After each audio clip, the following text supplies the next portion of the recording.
जय श्री राम दोस्तों, स्वागत है आपका वॉक पे चर्चा में।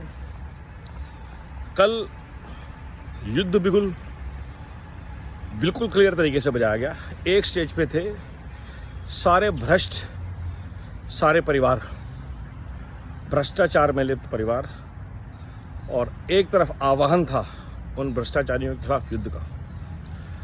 तो भारत ने लगाई है पुकार, भ्रष्टाचार पे होता रहे करारा प्रहार, चुनेंगे तीसरी बार मोदी सरकार, अब की बार 400 पार। ये बात तो क्लियर हो गई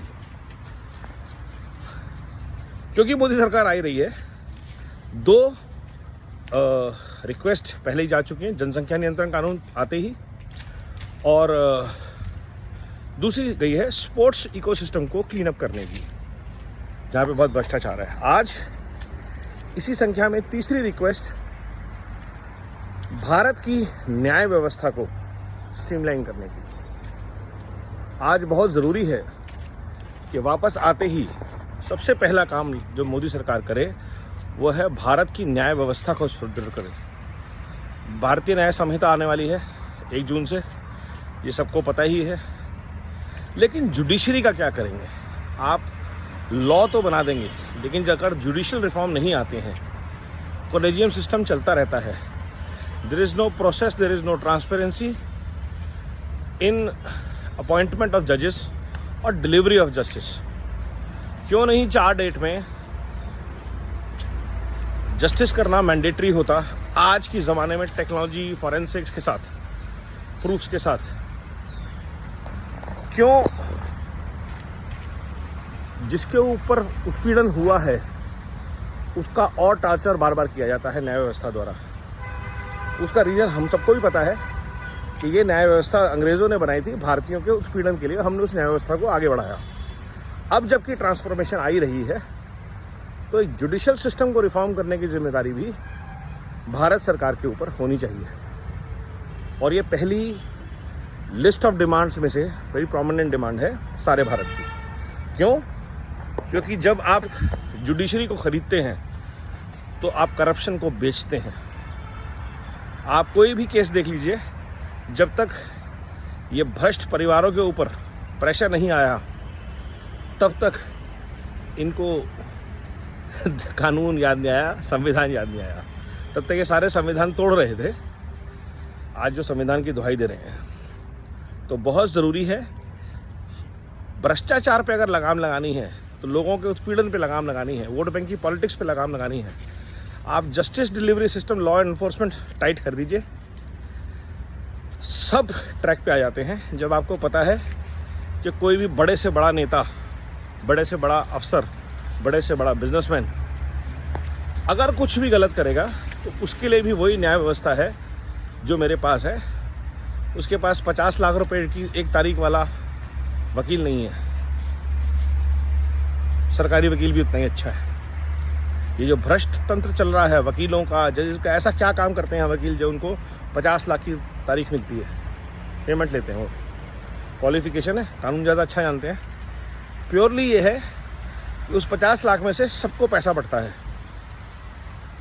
ये चीज़ हमें रोकनी है और उसके लिए जुडिशियल रिफॉर्म बहुत ज़रूरी है। वकील जज बन जाते हैं, क्यों? ये तो वही बात हो गई, चोर पुलिस बन जाए कि मैं सिस्टम को अच्छी तरह जानता हूँ और मैं चोर हूँ तो मुझे पुलिस बनने का अधिकार है।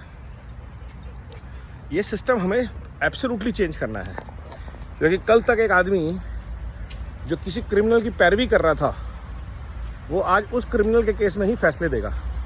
और ये हमने देखा मुख्तार अब्बास अंसारी के केस में, मुख्तार अंसारी के केस में पंजाब में उसे ट्रांसफ़र किया गया इसी कानून व्यवस्था के तहत, झूठे मुकदमे डाल डूल के, ताकि वो आराम से पंजाब में ज़िंदगी व्यतीत करे। उसकी हियरिंग के लिए पंजाब सरकार 11-11 लाख रुपए की सुनवाई वाले केस वकील दे रही थी। इस न्याय व्यवस्था को अगर चेंज करना है तो सबसे पहला, भारतीय न्याय संहिता तो आ ही रही है, national judiciary system like IAS, judiciary administrative service, आप जो मर्जी NJS बोल दीजिए, जो मर्जी बोल दीजिए, लेकिन एक जुडिशियल सिस्टम आना चाहिए। अगर एक IAS पे दबाव नहीं बना सकते, अगर एक IPS पे दबाव नहीं बना सकते, तो आई एम श्योर एक जज पे भी दबाव नहीं बन सकता।